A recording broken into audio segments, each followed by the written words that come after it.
সূরা ইয়াসিনের নাম শুনেছেন না আপনারা সবাই? মুখস্থ আছে না অনেকের? আমরা ছোটবেলা থেকে দেখতাম যে আমাদের দাদিরা, নানিরা, মায়েরা, খালারা ওনারা সূরা ইয়াসিন সকালবেলা পড়তেন, তাদের মুখস্থ ছিল সূরা ইয়াসিন। তো সূরা ইয়াসিন দুইটা পাড়ায় একসাথে করে অবস্থিত, 22 এবং 23 পাড়া। এটা মাক্কি সূরা, ধারাক্রম অনুসারে এটা কোরআনের 36 নম্বর সূরা। এই সূরাটির আয়াত সংখ্যা মোট 83। এই সূরার অনেক ফজিলত আছে, কিন্তু ফজিলতগুলো বেশিরভাগ দুর্বল সনদের। একটা শুধু হাসান পর্যায়ের হাদিস পাওয়া যায়, বাকি সব দুর্বল। তো দুর্বল হলেও সমস্যা নাই, ফজিলতের ক্ষেত্রে দুর্বল হাদিস গ্রহণ করা যায়। কি কি আছে? এক হাদিসে সুনানে তিরমিজির বর্ণনায় রাসূল সাল্লাল্লাহু আলাইহি ওয়াসাল্লাম বলেছেন, ইন্না লিকুল্লি শাইআন কলবান ওয়া কলবুল কুরআনি ইয়াসিন। সব জিনিসের হৃদয় আছে, আর কোরআনের হৃদয়ের নাম হচ্ছে সূরা ইয়াসিন। যে ব্যক্তি একবার সূরা ইয়াসিন পড়ে, সে 10 বার পুরো কোরআন পড়ার সওয়াব পেয়ে যাবে। এটা একটা ফজিলত। আচ্ছা, আরেক ফজিলতে আছে, রাসূল সাল্লাল্লাহু আলাইহি ওয়াসাল্লাম বলেছেন, ইকরাউ সূরাতা ইয়াসিন আলা মাউতাকুম। তোমাদের মুমূর্ষদের সামনে বসে সূরা ইয়াসিন পড়ো।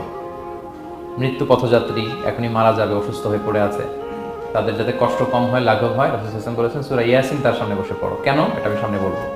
এগুলো দাঈফ সনদের। হাসান পর্যায়ের একটা মাওকুফ হাদিস আছে, ইবনে আব্বাস রাদিয়াল্লাহু তাআলা আনহু বলতেন যে ব্যক্তি মান ক্বারা ইয়াসিন হিনা ইউসবিহু, সকালবেলা যদি কেউ সূরা ইয়াসিন পড়ে, তাহলে সারা দিনের সব কাজগুলো আল্লাহ তার জন্য সহজ করে দেয়। আবার রাতে যদি কেউ সূরা ইয়াসিন পড়ে, সারা রাতের সব কাজ তার জন্য আল্লাহ তাআলা সহজ করে দেয়। এবং ইবনু কাসির ওনার তাফসির মিন তাজরিবাতিহি, মানে তার এক্সপেরিয়েন্স থেকে, কোনো হাদিস দলিল না, ওনার অভিজ্ঞতা থেকে বলেছেন যে আমি যখনই কোনো বিপদে পড়েছি সূরা ইয়াসিন তেলাওয়াত করার পর আল্লাহ তাআলা ওই কাজটা আমার জন্য সহজ করে দিয়েছেন। তো এখন সূরা ইয়াসিন বেশি বেশি তেলাওয়াত করবেন তো নাকি? ইনশাআল্লাহ। মাশাআল্লাহ, ঠিক আছে। মাক্কি সূরাগুলোর মূল প্রতিপাদ্য বিষয় হচ্ছে তাওহীদ, রিসালাত, আখিরাত।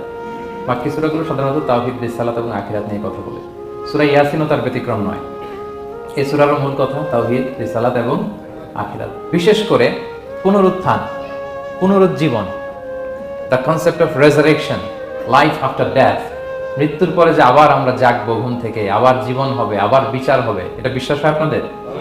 হ্যাঁ, মক্কার লোকদের বিশ্বাস হতো না। তারা অবাক হয়ে শুনতো রাসূল সাল্লাল্লাহু আলাইহি ওয়াসাল্লামের কাছ থেকে যে বলে কি, আমরা মরে যাব, পচে যাব, গলে যাব, জীর্ণ শীর্ণ হয়ে যাব, আমাদের হাড্ডি খুঁজে পাওয়া যাবে না, অস্তিত্ব পাওয়া যাবে না, আবার আমরা নাকি জীবিত হব, আবার নাকি উঠবো, আবার বিচার, আবার কি কি বলে মুহাম্মদ। তারা মিলাতেই পারতো না এটা। এজন্য তাদের কাছে দ্য কনসেপ্ট অফ আখিরা, life after death, specially the concept of রেসারেকশনটাকে ক্লিয়ার করার জন্য আল্লাহ তাআলা এই সূরাটা নাযিল করেছেন। তাহলে এই সূরার সেন্ট্রাল থিম, মূল প্রতিপাদ্য বিষয় হচ্ছে পুনরুজ্জীবন বা পুনরুত্থান, মানে আবার যে আমরা পুনরায় উঠবো। বিশ্বাস হয় আপনাদের? হ্যাঁ, এটা কিন্তু মহাসত্য, বিশ্বাস রাখতে হবে আমাদের যে না, মরে গেলে সাময়িক দেখা যায় পচে যায়, কিন্তু আবার আমরা উঠবো। এবং এজন্যই মুমূর্ষু ব্যক্তির সামনে সূরা ইয়াসিন পড়তে বলা হয়েছে। আপনি যখন সূরা ইয়াসিন পড়বেন, তার সামনে কাইন্ড অফ আপনি তাকে বোঝাতে যাচ্ছেন যে আপনি প্রকৃতপক্ষে মারা যাচ্ছেন না, এটা আপনার জীবনের পূর্ণ সমাপ্তি নয়, বরং এটা এই নশ্বর দুনিয়া থেকে আপনার অস্তিত্বের সাময়িক একটা বিদায়। কেউ যে মারা যাচ্ছে, আমার দাদা, আমার বাবা মারা যাচ্ছে, আমরা বিদায় দিচ্ছি, আজীবন হারাই ফেললাম নাকি তারে আমরা? কি সে কি আজীবনের জন্য মিসিং? সাময়িক একটা বিদায়, একটা শর্ট ব্রেক। ওনার অস্তিত্বের এই নশ্বর দুনিয়া থেকে ওনার অস্তিত্বের সাময়িক একটা বিদায়, কিন্তু পরবর্তী দুনিয়ায় তিনি কিন্তু আবার অনন্ত জীবন লাভ করবেন। তার মানে শারীরিক একটা মৃত্যু হচ্ছে, তার রুহের কোনো মৃত্যু নেই, হয় ইল্লিনে নয় সিজ্জিনে। ঠিক কিনা বলেন?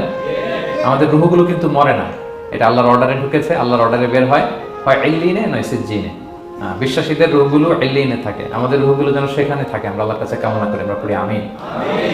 এজন্যই মৃত ব্যক্তিদেরকে আশাব্যঞ্জক করার জন্য এই সূরার মধ্যে যে কথাগুলো বোঝানো হচ্ছে যে আবার আপনি উঠবেন, আবার জীবিত হবেন, আবার আমরা মিলিত হব, বিচারের মুখোমুখি হব, আবার আমরা জান্নাতে একত্রিত হব, আমাদের গেট টুগেদার হবে, আমাদের রিট্রিট হবে। মানে মৃত্যুর মধ্যে আমরা আনন্দ খুঁজে বেড়াই নাকি? হ্যাঁ, মৃত্যু নিয়ে অনেকের কথা ভয়, কিন্তু আমরা তো মৃত্যুই একমাত্র ওয়ে যার মধ্য দিয়ে আমরা আমাদের রবের সাথে সাক্ষাতের গেটওয়ে। এটা আল্লাহর সাথে সাক্ষাতের প্রথম ধাপ হচ্ছে আপনাকে দুনিয়া ছাড়তে হবে, এছাড়া কি আল্লাহর সাক্ষাৎ পাওয়া যাবে?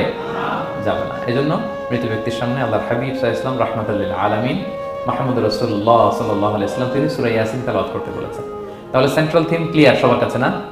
এবার আসেন কিছু প্রাইম লেসন, কোর লেসন সূরা ইয়াসিন থেকে। আমি সম্ভবত গত বছর আমার ভেরিফাইড ফেসবুক পেজ থেকে আমি 4টা লাইভ সিরিজ করেছি, 4 ঘন্টার সূরা ইয়াসিনের উপর। আপনারা শুনবেন এগুলো, খুবই ওয়েল ডকুমেন্টেড ম্যানারে, একাডেমিক ওয়েতে আলোচনা করেছি। যাদের সময় আছে শুনবেন এই লাইভগুলো। তো আমি এখন শুধু সার নির্দেশটা, প্রাইম লেসন বা কোর লেসনগুলো নিয়ে আসি। 1 নম্বর লেসন হচ্ছে আল্লাহ তাআলা বলেছেন যে কোরআনের আয়াতগুলো একটার সাথে আরেকটা well connected, completely well net, এটা well protected, one doesn't differ the other. or contradict the other. কোনো আয়াত আরেক আয়াতের বিপরীতে যায় না, একটা আরেকটার সম্পূরক, পরিপূরক, ওয়েল নেট, ওয়েল কানেক্টেড। এটাই প্রমাণ করে যে এটা কার কাছ থেকে নাজিল হয়েছে? আল্লাহ সুবহানাহু ওয়া তাআলার কাছ থেকে নাজিল হয়েছে। আল্লাহ তাআলা এটাই বলেছেন, ইয়াসিন, তারপরে ওয়াল কুরআনিল হাকিম। হাকিম বিমানা মুহকাম, মানে কোরআনের আয়াতগুলো পোক্ত। এটা হচ্ছে completely well net, perfectly connected, একটা আরেকটার সাথে কানেক্টেড। এক আয়াত ইফাসসিরু বা'দুহু বা'দান, এক আয়াত আরেক আয়াতকে ব্যাখ্যা করে। অনেক কথা কোরআনের এক জায়গায় সংক্ষেপে বলা হয়েছে, আরেক জায়গায় বিস্তারিত, এক জায়গায় ছোট করে আরেক জায়গায় বড় করে। কোন আয়াত আরেক আয়াতের সাথে কন্ট্রাডিক্ট করে না। আল্লাহ তাআলা বলছেন, আফালা ইয়াতাদাব্বারুনাল কুরআন ওয়ালাউ কানা মিন ইনদি গায়রিল্লাহি লাওয়াজাদু ফীহি ইখতিলাফান কাসীরা।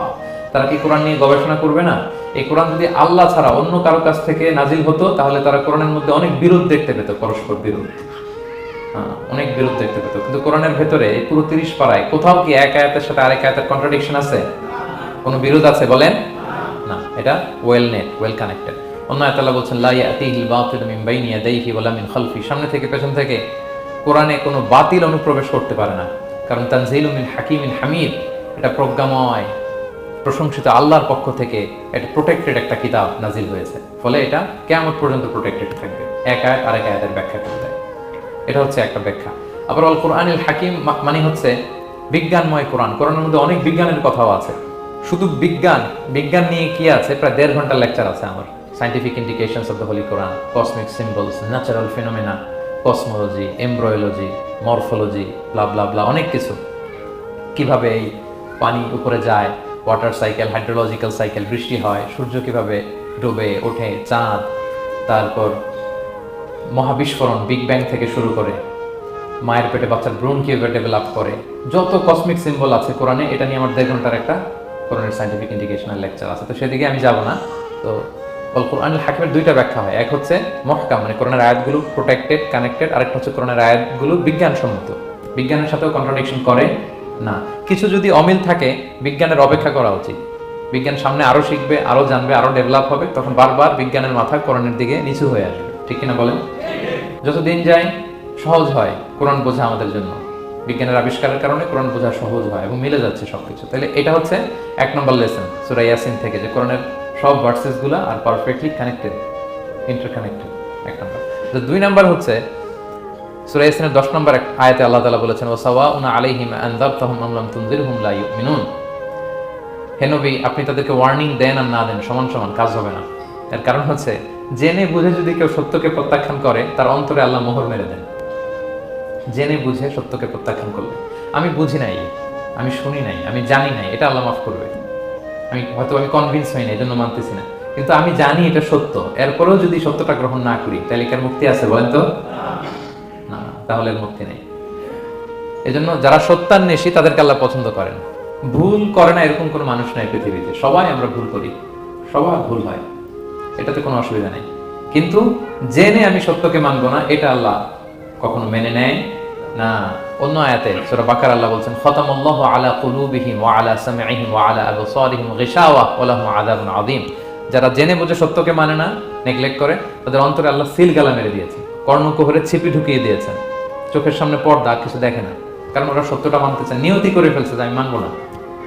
কেউ যদি নিয়ত করে ফেলে যে আমি বুঝবো না, যত বুঝাক তারা বোঝানো যাবে। আমরা বাংলা একটা কথা বলি না, যে ঘুমিয়ে থাকলে তাকে জাগানো সহজ, কিন্তু ঘুমের ভান ধরলে, ভান ধরে আছে, ওরা তো ধাক্কা মারতেছি, টানতেছি, ও কি উঠবে ঘুম থেকে? না। এটার উদাহরণ দেখেন আবু জাহেল আর উমরে ফারুক রাদিয়াল্লাহু তাআলা আনহু। দুইজনই ইসলামের শত্রু ছিল, ইসলাম বিরোধী ছিল, কিন্তু উমরে ফারুক রাদিয়াল্লাহু তাআলা আনহু ছিলেন সত্যান্বেষী, সত্য শুনলেই মানতেন। কিন্তু আবু জাহেল ছিল তার বিপরীত, সে ছিল গোড়া, অহংকারী, ইগোইস্টিক সমস্যা ছিল তার। সে জানতো যে আল্লাহর হাবিব সাল্লাল্লাহু আলাইহি ওয়াসাল্লাম আল্লাহর পক্ষ থেকে নাজিল হওয়া আসা একজন রাসূল, কোরআন আল্লাহর পক্ষ থেকে নাজিল হওয়া একটা কিতাব, জানার পরেও সে মানে নাই। ফলে তার নসিবে হেদায়েত জোটে নাই। কিন্তু উমরে ফারুক রাদিয়াল্লাহু তাআলা আনহু কিছুদিন পরেই উনি শাহাদা পড়ে ফেলছেন এবং রাসূল সাল্লাল্লাহু আলাইহি ওয়াসাল্লাম দোয়া করেছিলেন যে আল্লাহুম্মা আইজ্জাল ইসলাম বি আহাব্বি হাযাইনির রাজুলাইনি ইনদাক। আল্লাহ, দুজন লোকের যাকে তোমার ভালো লাগে তাদের একজনকে ইসলামের ছায়াতলে এনে তুমি ইসলামটাকে শক্তিশালী করো। একজন হচ্ছে আবু জাহাল, আর একজন হচ্ছে ওমর। আল্লাহ তাআলা কার জন্য দোয়াটা কবুল করেছেন বলেন তো? উমর ফারুকের জন্য। কারণ ওনার হৃদয়টা সাদা ছিল, সাদা মনের মানুষ, কলবে সালিম। সত্য যেখানে, ওইটাই উনি গ্রহণ করতেন, সত্যের সামনে দুর্বল ছিলেন। আর আবু জাহেল জেনে বুঝে সত্যকে প্রত্যাখ্যান করেছেন। সো 2 নাম্বার শিক্ষাটা আমরা যেটা পেলাম যে জেনে বুঝে সত্য প্রত্যাখ্যান করলে আল্লাহ তার জন্য হেদায়েত বরাদ্দ রাখেন না। এজন্য আমরা আমাদের বাকি জীবনটুকু আমরা এই মেন্টালিটি মাইন্ডসেট যেন আমাদের থাকে যে সত্য দেখলেই আমরা মানবো, যেখানেই সত্য ওইটাই আমি গ্রহণ করবো। কি বলেন? এটা যদি আমার বিরুদ্ধে যায়, আমার দলের বিরুদ্ধে গেলে, বাবার বিরুদ্ধে গেলে মানতেই হবে আমাকে। সত্য যেখানে আছে ওখানেই আমাদেরকে ছুটে যেতে হবে। দুটো চলে গেল। 3 নাম্বার হচ্ছে আমরা পৃথিবীতে যা করি আমরা অনেক সময় মনে করি যে দরজা বন্ধ করে দিলে, সুইচটা অফ করে দিলে আর বুঝি কেউ দেখে না। তা আসলে আমরা আসমানি বিশেষ নজরদারির ভিতরে আছি, এটা আমরা ভুলে যাই যে সবার চোখ ফাঁকি দেয়া গেল, একজনের চোখ ফাঁকি দেয়া যায় না। তিনি কে বলেন তো? লা তুদরিকুল আবসার ওয়া হুয়া ইউদরিকুল আবসার ওয়া হুয়াল লাতীফুল খাবীর। কেউ তারে দেখে না কিন্তু তিনি সবাইকে দেখে। কোন চোখ তাকে দেখে না কিন্তু তিনি সব চোখগুলোকে দেখে। তাহলে 3 নম্বর লেসন হচ্ছে everything is recorded in well documented man. আমরা যা বলি, যা করি, যা লিখি সবকিছু রেকর্ড করা হচ্ছে। কিন্তু সেদিন আপনি দেখবেন, ভালো করলেও দেখবেন, খারাপ করলেও আপনি দেখবেন। কারণ সবকিছু লিপিবদ্ধ হচ্ছে, সংরক্ষিত হচ্ছে। এটা আল্লাহ কোথায় বলেছেন? সূরা ইয়াসিনের 12 নম্বর আয়াত। আল্লাহ বলেন নাকতুবু মা কদ্দামু ওয়া আসারহুম। তারা যা আমল করেছে আমি লিখে রাখি। ওয়া আসারহুম, এবং যা তারা দুনিয়ার জন্য রেখে গিয়েছে তাও লিখে রাখি। মানে এনি অ্যাকশন দে লেফট বিহাইন্ড, এনি ইফেক্ট দে লেফট বিহাইন্ড। এটা সাদাকায়ে জারিয়া বা গুনাহে জারিয়া। সাদাকায়ে জারিয়া হচ্ছে আপনি একটা ভালো কাজ করছেন, ধরেন যে দ্বীনি জ্ঞান শিক্ষা দিচ্ছেন। আমি সূরা ফাতিহা শিক্ষা দিলাম আপনাদেরকে, তো আপনারা এটা দিয়ে আজীবন নামাজ পড়তেছেন, আপনার সওয়াব তো আপনি পাবেনই, কিন্তু ওই যে আমি শিক্ষা দিলাম একটা পার্সেন্টেজ সওয়াব আজীবন আমার আমলনামায় আসবে। শুধু তাই না, আপনি যে আবার আরেকজনকে সূরা ফাতিহা শিক্ষা দিবেন, সে তার পরবর্তী নেক্সট জেনারেশনকে সূরা ফাতিহা, এইভাবে কিয়ামত পর্যন্ত এই চেইন ধরে সূরা ফাতিহা যত লোক শিখবে তারা তাদের সওয়াব ঠিকই পাবে, কিন্তু তার একটা পার্সেন্টেজ সওয়াব আল্লাহ তাআলা আমার আমলনামায় দিয়ে দিবে। এটাকে বলে আসার। ওয়া নাকতুবু মা কদ্দামু, নিজে যে আমল করলাম আল্লাহ বলে এটাও লিখে রাখছি। ওয়া আসারহুম, any effect you left behind in this দুনিয়া, যেটা আপনি রেখে গেছেন এটাও আল্লাহ লিখে রাখবে। এবং অকুল্লা শাইইন আহসাইনাহু ফি ইমামিন মুবিন। আল্লাহ বলেন সবকিছু একটা নথির ভেতরে নথিবদ্ধ করে। নথি চিনেন তো না? ডায়েরি, তারপর আমাদের বাংলাদেশে তো যে আগে হাল খাতা করতো না, টালি খাতা বিশাল বড় বড় এখন আছে কিনা, বিশেষ করে মুদির দোকানে দেখা যায় বড় মোটা মোটা ধপাস করে সে টেবিলের উপর ফেলে, তারপর আপনার নাম দেখে বের করে আপনার কত বাকি, কত দিতে হবে। এই যে টালি খাতা, এই নথি করে রাখছে আল্লাহ তাআলা আমাদের সবকিছু যা করলাম, এটার ইফেক্ট দুনিয়াতে আমি রেখে গেলাম। এবং অন্য আয়াতে আল্লাহ তাআলা বলছেন মা ইয়ালফিযু মিন কাওলিন ইল্লা লাদাইহি রাকীবুন আতীদ। আমি মুখ দিয়ে যা উচ্চারণ করি সব আল্লাহ তাআলা একজন পর্যবেক্ষক ফেরেশতার মাধ্যমে তুলে রাখেন, সব আপনি দেখতে পাবেন। শুধু তাই না, এখানে একটা স্পেশাল লকেট রেখেছেন আল্লাহ। আল্লাহ বলেন ওয়াকুল্লা ইনসানিন আলজামনাহু তায়রাহু ফি উনুকিহি ওয়া নুখরিজু লাহু ইয়াওমাল কিয়ামাতি কিতাবান ইয়ালকাহু মানশুরা। প্রত্যেকের গ্রীবালগ্নে আমি একটা স্পেশাল সিম কার্ডের মতো রেখেছি, যা বলো এখানে রেকর্ড হয়ে আছে। কিয়ামতের দিন আমি সব বের করে দিব। তাহলে পালানোর জায়গা আছে?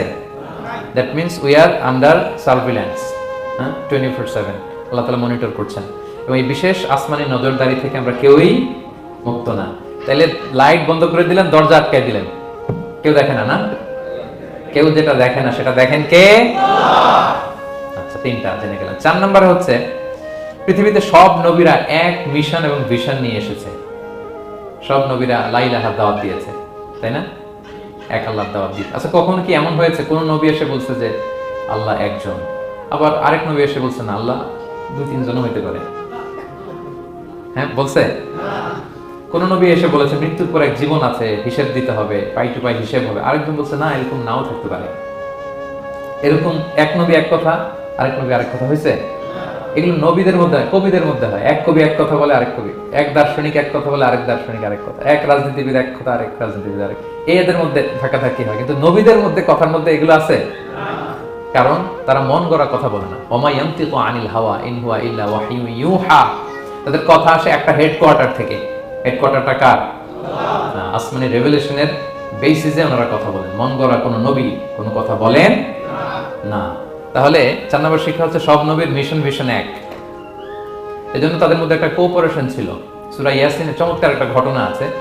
একটা জনপদের নাম উল্লেখ করা হয়নি, কিন্তু কোন কোন মুফাসসির বলেছেন এটা তুরস্কের আন্তাকিয়া জনপদে আল্লাহ একটা কাজে, দাওয়াতি কাজে 2 জন নবীকে পাঠালেন। কয়জন? 2 জন। কাজ একটা, কিন্তু কয়জন? 2 জন। এরকম সাধারণত অন্য নবীদের ক্ষেত্রে হয় না, কোরআনে পাওয়া যায় না যে এক কাজে এক জায়গায় 2 নবী, এরকম হয় না।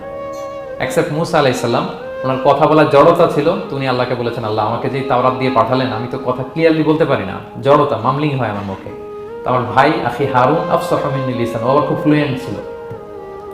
আমি নেতৃত্ব দিব, কিন্তু হারুন ভোকাল দিবে, আপনি তাকে নবী বানায় দেন। মুসা আলাইহিস সালামের দোয়ার বদলতে আল্লাহ হারুন আলাইহিস সালামকে নবী বানায় দিয়েছিলেন। দুই ভাই মিলে ফেরাউনের কাছে দাওয়াতি কাজ করেছে। কিন্তু এছাড়া আর এরকম দেখা যায় না যে এক এলাকায় এক কাজে দুইজন নবী, না। এইখানে দেখা গিয়েছে আন্তাকিয়া জনপদে আল্লাহ এক মিশনে কয়জন নবী পাঠিয়েছেন? আচ্ছা, কিছুদিন পরে আরো একজন, তাহলে হইলো কয়জন? এক কাজে এক জনপদে এক এলাকায় মোট তিনজন নবী, কিন্তু এদের মধ্যে কোনো মারামারি নেই। আমাদের দায়ীদের অবস্থা দেখেন তো বাংলাদেশে, মাশাআল্লাহ। আমাদের প্রত্যেক দায়ীদের একই মিশন না? একই মিশন, একই ভিশন, একই লক্ষ্য, একই ডেস্টিনেশন, কিন্তু কত বিভেদ, কত বিরোধ দেখেন। আল্লাহ তাআলা সূরা ইয়াসিনের 14 নম্বর আয়াতে বলছেন, ইদ আরসালনা ইলাইহিম মুসনাইন, প্রথম দুজন নবী পাঠালাম একটা মিশনে, ফাআজ্জাজনা বিসালিস, এবং তৃতীয় জন দিয়ে আরো এদেরকে মজবুত করলাম, ফাকালু ইন্না ইলাইকুম মুরসালুন, তারা যে তিনজন একই কথা বলল যে আমরা রাসূল হয়ে এসেছি।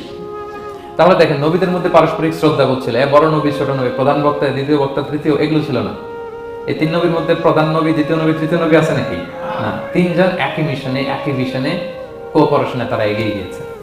তো দেখেন আমরা যারা কোরআনের দায়ী, আমরা তো নবীদের কাজটাই করি, ফলে আমাদের মধ্যে এই কোঅপারেশন থাকতে হবে, এই রেসপেক্ট থাকতে হবে। আমি ব্যক্তিগতভাবে খুবই লজ্জিত যে আমাদের এই দাওয়া অঙ্গনটাকে আমরা কলুষিত করে ফেলেছি। আমরা অন্য আলেমকে, অন্য দায়ীকে তুচ্ছ করা, তাচ্ছিল্য করা, ছোট করা, হেয় করা, তাকে বাতিল করা, নাকচ করা, এরকম আমরা করে থাকি। আমি একাই ইসলামের মুখপাত্র, আমি যা বলবো এটাই, এটা ঠিকাদারি আমার কাছে, এরকম একটা মেন্টালিটি আছে না? এটা নবীদের মাইন্ডসেট এরকম ছিল না। ওনারা কোঅপারেশনে, কোলাবোরেশনে কাজ করতেন, পার্টনারশিপে, একে অপরের প্রতি রেসপেক্ট। কোনো নবী আরেক নবীর বিসৎকার করে নাই, কিন্তু আমরা এক দায়ী আরেক দায়ীকে কাফের বলতেও তো আমরা দ্বিধাবোধ করি না, কি বলেন? আল্লাহ তাআলা আমাদেরকে বোঝার তৌফিক দান করুন। 5 নাম্বার, নবীদের কাজ হচ্ছে আল বালাগুল মুবিন, ক্লিয়ার কমিউনিকেশন, শুধু পৌঁছে দেয়া, বাণীবাহকের কাজ করা। আল্লাহ তাআলা বলছেন, ওমা আলাইনা ইল্লাল বালাগুল মুবিন। ওই তিনজন নবী যখন বুঝালেন, তারা এলাকাবাসী মানে না, রিজেক্ট করলো, কিন্তু তারা বললো যে আমাদের কাজ হচ্ছে পৌঁছে দেওয়া, মানবা কি মানবো না এটা তোমাদের কাজ। আমাদের কাজ কি? আল বালাগুল মুবিন, কোরআনিক টার্মিনোলজি, মানে হচ্ছে ক্লিয়ার কমিউনিকেশন, আমাদের কাজ পৌঁছে দেওয়া, এর বেশি কিছু না। আমরা অনেক সময় একটু জবরদস্তি করতে চাই, জোরাজুরি করতে চাই, এই নামাজ পড়ো না কেন, তাকে জোরাজুরি করা, দাঁড়িয়ে রাখানো, জোরাজুরিতে বেশি কাজ হয় না। আপনি পাওয়ারফুল মেসেজ দিবেন, ইনফ্লুয়েন্স করবেন, এতেই আল্লাহ হেদায়েত দিবেন। কারণ হেদায়েতটা নিয়ন্ত্রণ করেন একমাত্র কে? আর কারো হাত নেই, এমনকি নবীরও না। কোন নবীও চাইলে কাউকে হেদায়েত দিতে পারে? আল্লাহর হাবিব সাল্লাল্লাহু আলাইহি ওয়াসাল্লাম মক্কায় মক্কাবাসীদের পেছনে ঘুরতে ঘুরতে পেরেশান। উনি তো রহমতের নবী, উনি ভাবতেছিলেন, হায়রে একটু যদি আমার কথা মানতো তাইলেই তো জাহান্নাম থেকে বেঁচে যায়। আর একটু দাওয়াত দেই, সকালে দেই, দুপুরে দেই, বিকেলে দেই, রাতে দেই। তাদের পিছনে ঘুরতে ঘুরতে রাসূল সাল্লাল্লাহু আলাইহি ওয়াসাল্লাম পেরেশান হয়ে যেতেন। আল্লাহ তাআলা সূরা কাহফে আয়াত নাযিল করলেন, ফালা আল্লাকা বাকিউন নাফসাকা আলা আসারিহিম ইল্লাম ইউমিনু বিহাদাল হাদীসি আসাফা। নবী, ওরা যদি শুনতে না চায়, আপনি তো ওদের পিছনে ঘুরতে ঘুরতে পাগল হয়ে যাচ্ছেন বোধহয়, না রেখে দেন, মানলে মানুক, না মানলে নাই। হেদায়েত দেওয়ার মালিক হচ্ছে আমি। ফাযাক্কির ইন্নামা আনতা মুযাক্কির, আপনি শুধু স্মরণ করিয়ে দেন, উপদেশ দেন। লাস্তা আলাইহিম বিমুসাইতির, আপনি বল প্রয়োগ করতে আসেন, আপনাকে দারোগা বানাই পাঠাইনি আমি, আপনি শুধু পৌঁছে দিবেন। এমনকি রাসূল সাল্লাল্লাহু আলাইহি ওয়াসাল্লাম ওনার চাচা আবু তালেবের হেদায়েতের জন্য অনেক ট্রাই করেছেন, কিন্তু হেদায়েত নসিব হয়েছে বলেন? কারণ ইন্নাকা লা তাহদি মান আহবাবতা ওয়ালাকিন্নাল্লাহ ইয়াহদি মান ইয়াশা। নবী, আপনি যাকে চান তাকে হেদায়েত দিতে পারবেন না। তাহলে আমাদের যারা দায়ী, আমাদের কাজ কি? পৌঁছে দেওয়া। বলেন তো, কাজ কি? নাকি বল প্রয়োগ করা, জোরাজুরি করা? মাশাআল্লাহ। 7 নাম্বার লেসন হচ্ছে, এই পৃথিবীর সবকিছু আইন মানে কার? বলেন তো? আল্লাহর। ইচ্ছায় অনিচ্ছায় সবকিছু আল্লাহর আইন মানে, আমরা ছাড়া শুধু। আকাশ, জমিন, বাতাস, বৃষ্টি, মেঘমালা, পাহাড়, সাগর, নদী, সূর্য, চন্দ্র, সব আইন মানে কার? আল্লাহর আইন মানে। সে কথা আল্লাহ বলছেন, ওয়াশ-শামসু তাজরি লিমুস্তাকাররিল লাহা, আমি সূর্যের জন্য একটা গতিপথ দিয়েছি, কক্ষপথ, অক্ষপথ, সে ওইদিকেই ঘুরে, ওরে ঘুরতে বলছে ও ঘুরে, এর কোনো ব্যত্যয় নাই। যালিকা তাকদীরুল আজিজিল আলিম, এটা আমি আল্লাহ ফিক্স করে দিয়েছি। ওয়াল কামারা কাদ্দারনাহু মানাজিলা হাত্তা আদা কাল উরজুনিল কদিম, আর চাঁদকে আমি 30টা মঞ্জিল দিয়েছি। দেখবেন চাঁদ কিন্তু এক জায়গায় উদিত হয় না, 30 দিনে 30 জায়গায়, পুরো মাস ব্যাপী দিক থেকে ওদিকে শুধু ঘুরে। এটা আল্লাহ ফিক্স করে দিয়েছে, এটা ওর বিধান। আমাদের জন্য কোরআন বিধান হিসেবে দিয়েছে, আমরা মানি না, কিন্তু প্রত্যেক প্রাণীর জন্য, সৃষ্টির জন্য যে বিধান আল্লাহ ফিক্স করেছেন ওরা ওইটাই মানে, এর একটু একচুল পরিমাণ ডান ব্যয় করে না। সুবহানাল্লাহ, সুবহানাল্লাহ। সো জগতের সবকিছু আল্লাহর দেয়া বিধান মেনে চলে, কারণ গোটা জগৎটাই তো তার। গোটা জগৎটা কার বলেন? ফলে আইনও চলবে তার, আমরা যেন আল্লাহর সবগুলো আইন মেনে চলি। 8 নাম্বার হচ্ছে এই যে আমরা জান্নাতের কথা শুনি, কিয়ামতের কথা শুনি, আখিরাতের কথা শুনি, একদিন আমরা এটা চাক্ষুষ দেখতে পাবো, তখন আমাদের এই বিশ্বাসটা আরো প্রগাঢ় হবে। মৃত্যুর পরে যে আমাদের লম্বা ঘুম, এই আমাদের নিদ্রা ভঙ্গ যেদিন হবে, সেদিন আমরা সব দেখতে পাবো, চাক্ষুষ কিয়ামতের সবকিছু। সেটা আল্লাহ তাআলা বলছেন, নুফিখা ফিস সূরি ফাইদা হুম মিনাল আজদাসি ইলা রাব্বিহিম ইয়ানসিলুন। ইসরাফিলের সিংহার ফুৎকারে সেদিন সব মানুষ জেগে উঠবে। আপনারা ইসরাফিল আলাইহিস সালামের নাম শুনেছেন? কে উনি? একজন ফেরেশতা। উনি বড় একটা সিংহায় ফুৎকার দিবেন। সৃষ্টির পর থেকে আল্লাহ ওনাকে একটা কাজের জন্য অ্যাসাইন করেছেন, শুধু ফু দিবে 3টা। কয়টা? আর কোনো কাজ আছে?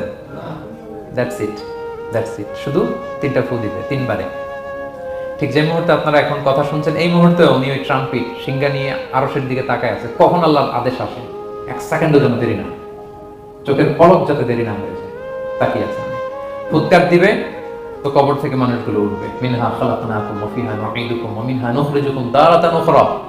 এই কথাই আল্লাহ এই সূরাতে বলেছেন। তো মানুষ যখন উঠবে, কারো ঘুম হবে 50 বছর, কারো 500 বছর, কারো 5000 বছর, কারো 5 লক্ষ বছর। পৃথিবীতে প্রথম নিহত হয়েছে কে জানেন? হাবিল। আদম আলাইহিস সালামের ছেলে হাবিল পৃথিবীর প্রথম মারা গেছে। সে, তার ঘুমটা কত লম্বা বলেন তো? সে কত হাজার বছর, লক্ষ বছর বেচারা ঘুমাচ্ছে, হ্যাঁ, তার কবরে।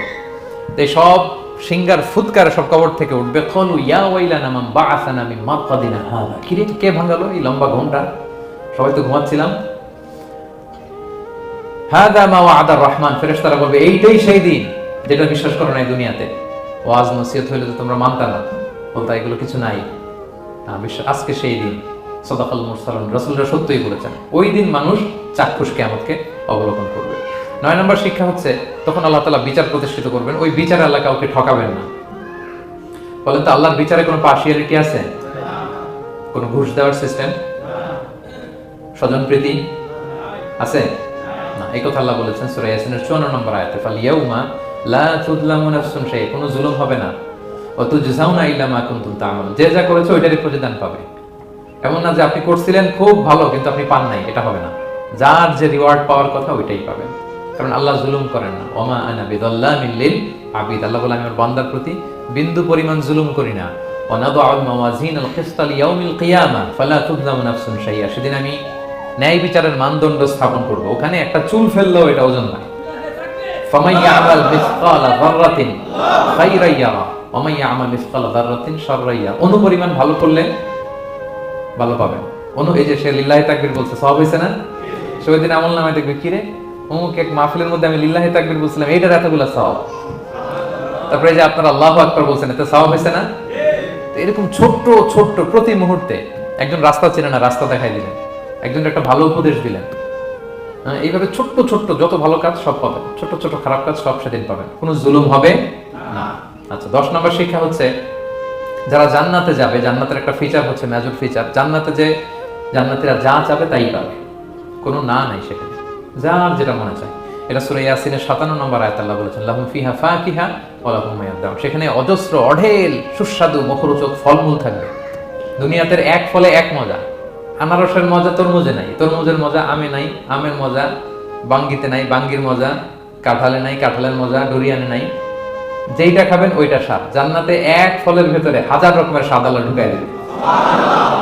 আচ্ছা, দুনিয়াতে যে কমলা খান, কমলার ছোলা খান, হ্যাঁ, ডাব যে খান, ডাবের ছোলাটা খান, শুধু পানি। ওইখানে ডাবের চেয়ে আর ডাবের ছোলা মজা লাগে। কমলার চেয়ে কমলার ছোলা হবে আরো সুস্বাদু। মানে ওইটার ফিচারের সাথে দুনিয়ার ফিচার কোনো তুলনাই হয় না, নো কম্পারিজন। যা চাবে তাই হবে।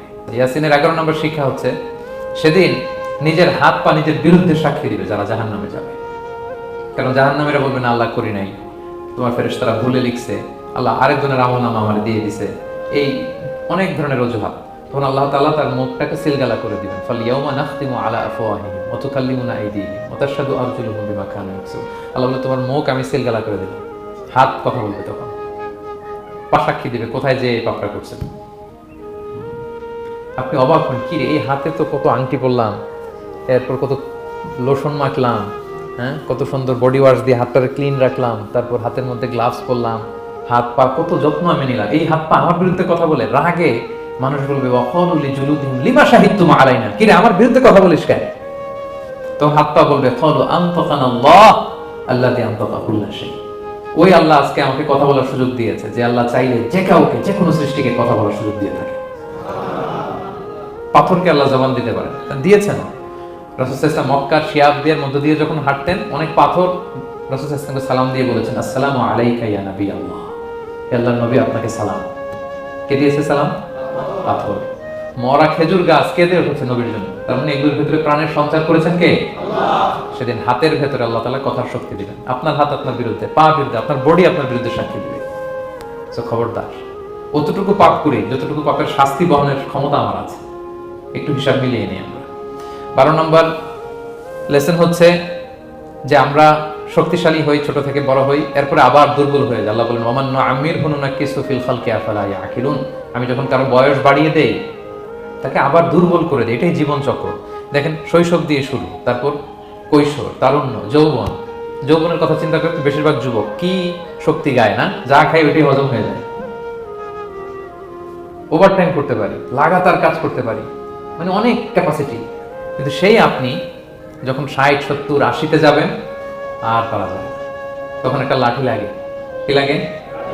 আরো বাড়লে 90 যখন হয়ে যায়, 100, তখন ওই যে ছোট বাচ্চারা ওরা যা বলতেছে এরকম, ওরা যেরকম বোঝে না ওইরকম বোঝে না। বাচ্চাদেরকে এদিকে খাবার দিলে দেখবেন যে এদিক দিয়ে করতেছে, মুছে দিত। ওই মুরব্বীরাও এরকম। বাচ্চাদের প্যাম্পাস পরানো লাগে, যেখানে রাখে পেশাব পায়খানা, মুরব্বীরাও এরকম। 90, 80 এদেরও পরানো লাগে, এদেরও আর কন্ট্রোলটা থাকে না। তাহলে দেখেন, this is our life cycle. এভাবেই তারুণ্য, যৌবন, প্রৌঢ়ত্ব, এরপর আবার বার্ধক্য। আল্লাহ বলে, এরপরও তোমরা বুঝবে না? এটা আল্লাহ বুঝাতে চাইলেন, যে আল্লাহ এক দেহে এত রূপ আনতে পারে, সে আল্লাহকে আবার তোমাদেরকে জীবিত করতে সক্ষম না? কারণ এই সূরার মূল কথা হচ্ছে পুনরুজ্জীবন, রেসারেকশন। আল্লাহ বারবার ঘুরিয়ে ফিরিয়ে নানা আয়াত দিয়ে বুঝাতে চাচ্ছেন যে আমি তোমাদেরকে আবার পুনরায় জীবিত করতে পারি। তো যে আল্লাহ এত কিছু করতে পারে, সে আবার আমাদেরকে জীবিত করতে পারে না? বলেন। আচ্ছা, 13 নম্বর শিক্ষা হচ্ছে অতীত ভুলে যাওয়া। এটা আমাদের জীবনের জন্য অনেক বড় বোকামি। আমরা ভুলে যাই অনেক সময়, আমরা কি ছিলাম, কোথায় ছিলাম, ভুলে যাই। আল্লাহ বলেন, আওয়ালাম ইয়ারাল ইনসানু আন্না খালাকনাহু মিন নুতফা ফাইদা হুয়া খাসীমুম মুবিন। মানুষ কি দেখে না যে ওদেরকে আমি কোত্থেকে সৃষ্টি করছি? দেখেন, আমাদের এত বড় বাড়ি গাড়ি, আমাদের এত নাম যশ খ্যাতি, আমরা আদিতে কি ছিলাম? সামান্য এক ফোঁটা বীর্য। বাবার পিঠ থেকে, মায়ের গর্ভে ছোট্ট একটা পানি থেকে আমাকে সৃষ্টি করেছেন কে? আল্লাহ। এই সৃষ্টির আগে তো কিছুই ছিলাম না। আপনার বয়স এখন 50। আচ্ছা, 500 বছর আগে আপনি কই ছিলেন বলেন? আপনার দাপটে তো আজকে থাকা যায় না পৃথিবীতে। সব নাকি আপনার, এরকম বলে না? সব আমার, আমার পাওয়ার, আমার ক্ষমতা। আজ থেকে জাস্ট 500 বছর আগে আপনি কই ছিলেন? আপনার কোনো নাম ছিল? আপনার কোনো গ্রাম ছিল? কোনো অ্যাড্রেস ছিল? কোনো খ্যাতি ছিল? দাপট ছিল? লোক লস্কর কিছু ছিল? ক্ষমতা আসলো কোত্থেকে আপনার? আল্লাহ বলে, হাল আতা আলাল ইনসানি হিনুম মিনাদ দাহরি লাম ইয়াকুন শাইআম মাযকুরা। মানুষকে দেখে না যে একটা সময়ও কিছুই ছিল না? কিছুই তো ছিল না। তুমি অস্তিত্বহীনতা থেকে তোমার অস্তিত্ব আল্লাহ দিলেন দয়া করে। ছোট্ট ছোট্ট করে মায়ের পেটে এতটুকু থেকে আপনি ওই বিজ্ঞান প্রযুক্তি জাদুঘরে গিয়েছিলাম আমি আগারগাঁওতে। ওখানে মায়ের পেটে যেগুলো বাচ্চাগুলো ডেভেলপ করে নাই, তারা রেখে দিয়েছে পানির মধ্যে 1 সপ্তাহ, 2 সপ্তাহ, 1 মাস, 2 মাস, 3 মাস, এরকম বাচ্চাগুলো ছোট ওই ব্যাঙ্গাচির মতো ছিলাম আমরা। বর্ষাকালে ব্যাঙের পোনা দেখছেন? জাস্ট লাইক ব্যাঙের পোনা, এত ক্ষুদ্র ছোট্ট আমরা ছিলাম। আল্লাহ বলে, তুমি দেখো না তোমার পিছনটা কি ছিল? অতীত। এজন্য অতীত ভুলে যাওয়া যাবে না। 14 নম্বর শিক্ষা হচ্ছে পুনরুত্থান, যেটা আসল শিক্ষা সূরা ইয়াসিনের, মানে মৃত্যু পরবর্তী জীবন। এটা মহাসত্য, এটা হবেই। হ্যাঁ, লম্বা আয়াত, আমি শুধু মূল কথাটা বলি। আস ইবনে ওয়াইল মক্কায় রাসূল সাল্লাল্লাহু আলাইহি ওয়াসাল্লামের কাছে একটা মরা লাশের হাড্ডি, কঙ্কাল থেকে হাড্ডি এনে, এটা 100 বছর আগের হাড্ডি, এরকম হাত দিয়ে গুঁড়া করে এটা পাউডার হয়ে গেছে। রাসূল সাল্লাল্লাহু আলাইহি ওয়াসাল্লামের কাছে এসে ভেবে একটা ফু মারলো, ফু দেওয়ার সাথে সাথে এটা বাতাসে মিলে গেছে। তো বলতেছে, মুহাম্মদ, এই যে কঙ্কালের এই পাউডারটা, তুমি বলতেছো এইটারে আল্লাহ জীবিত করবে, এটা রিকনস্ট্রাক্ট করবে? কি বলো তুমি? What you talking about? এটাও সম্ভব? আল্লাহ এই কথাটা সূরা ইয়াসিনে তুলে ধরলেন, যে দারাবা লানা মাসালান ওয়া নাসিয়া খালকা ক্বালা মান ইউহিল ইযামা ওয়া হিয়া রামীম। এটাকে কে আবার জীবিত করবে? এটা তো জীর্ণ শীর্ণ ধুলা বালু পাউডার হয়ে গিয়েছে। আল্লাহ বলেন, কুল, নবী আপনি ওয়াইলকে বলেন, ইউহিহাল্লাযী আনশাহা আউওয়ালা মাররা। ওই আল্লাহ সৃষ্টি করবেন যে এটারে প্রথমে বানাইছিলেন। এটার তো অস্তিত্ব ছিল না। অস্তিত্বহীন থেকে যখন আল্লাহ বানাইতে পারেন, এটা মরে যাওয়ার পরে তারে আল্লাহ আবারও বানাতে পারবেন। ঠিক কিনা বলেন? আচ্ছা বলেন, কোন জিনিস প্রথমে বানানো সহজ না দ্বিতীয়বার বানানো সহজ? দ্বিতীয়বার, তাই না? তো প্রথমেই যেহেতু আল্লাহ আমাদেরকে বানাই ফেলতে পারছে, মরে গেলে, গলে গেলে, পচে গেলে দ্বিতীয়বার বানানো কেন জন্য কঠিন হবে? কঠিন হলে তো প্রথমবার হওয়ার কথা ছিল, যেহেতু নমুনা ছিল না। আল্লাহর কাছে কোনো মডেল ডিজাইন ছিল যে এটার আলোকে এটা ছিল? তো সেই আল্লাহ যখন আমাদেরকে বানাই ফেলতে পারছেন প্রথমবার, দ্বিতীয়বার কি তার জন্য কঠিন না সহজ? তখন বিষ্ণু ইসলাম বললেন যে এই পাউডার, তুমি যে কঙ্কালের হাড্ডি ফু দিয়ে বললা, এটাকে আল্লাহ জীবিত করবেন, অনুরূপভাবে তোমাকেও জীবিত করবেন এবং তোমাকে জাহান্নামে নিক্ষেপ করবেন। আল্লাহ জাহান্নাম থেকে আমাদেরকে হেফাজত করুন। সহিহ মুসলিমের হাদিস আল্লাহ হাবিব সাল্লাল্লাহু আলাইহি ওয়াসাল্লাম বলেন, ইন্না ফিল ইনসানি আযমান, মানুষের দেহে একটা হাড্ডি কণিকা আছে, লা তাআকুলুল আরদু আবাদা, এই হাড্ডি কণিকা জমিন কখনো খেতে পারে না। মানে আমাদেরকে কবর দিয়ে দিলে তো মাটি পুরো লাশটা খেয়ে ফেলে, 50-100 বছর পরে আর কিছুই থাকে না, আসলে আমাদের হাড় গোড়ও থাকে না, ওইটাও পাউডার হয়ে যায়, পোকামাকড় খেয়ে ভ্যানিশ। কিন্তু একটা জিনিস ছাড়া, আমাদের এই যে শির দ্বারা ব্যাকবোন, আমাদের স্পাইনাল কর্ডের একেবারে নিচে ট্রায়াঙ্গেল ছোট্ট একটা হাড্ডি কণিকা আছে, ত্রিভুজ আকৃতি, এটাকে ডাক্তারি ভাষায় বলে কক্সিক্স টেইল বোন, পুচ্ছাস্তি বলে। এই ছোট্ট কণা, এইটা নষ্ট হয় না। আল্লাহ বলে এইটাকে বেইস ধরে আমি কিয়ামতের দিন তোমাদের সবাইকে আবার জীবিত করব। হিন্দুরা যে শ্মশানে লাশ পোড়ায় সব পুড়ে যায়, কক্সিক্স পুড়ে নয়, ছোট্ট কক্সিক্স কোথা হয় জানেন? গরুর লেজটা যেখান থেকে শুরু হয় ওই জায়গায়, মানে আমাদের শিরদাঁড়ার একেবারে নিচের দিকে ছোট্ট একটা ট্রায়াঙ্গেল হাড্ডি কণিকা আছে, খুবই ছোট ট্রায়াঙ্গেল বোন পার্টিকেল, এটা থেকে আল্লাহ সৃষ্টি করবে। এটা বিমানের ব্ল্যাক বক্সের মতো, বিমান জ্বলে পুড়ে যায়, সাগরের নিচে গেল ব্ল্যাক বক্স কিছু হয় না, জানেন?